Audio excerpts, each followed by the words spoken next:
వాకాడులో ఈరోజు అలగనాథ కోదండ రామస్వామి నాగేశ్వర స్వామి ఆలయాలకు చెందిన భూములు కౌలుకు ఇచ్చేందుకు ఎండోమెంట్ అధికారుల సమక్షంలో బహిరంగంగా వేలం జరగనుంది। ఈ వేలలో అధిక సంఖ్యలో కౌలు రైతులు పాల్గొంటున్నారు।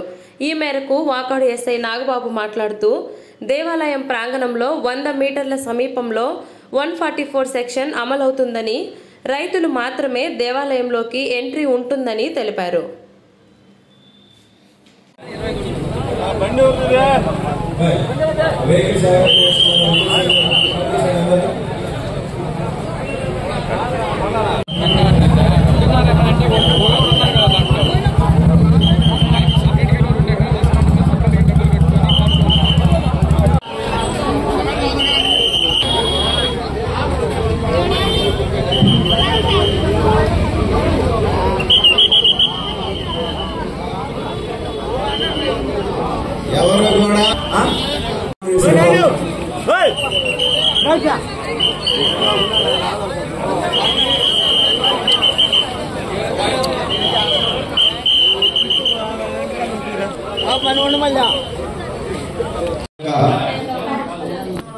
దానికి సంబంధించిన ధరవత్తు ఫీజు నగదు రూపంలోనే చెల్లించవాలి।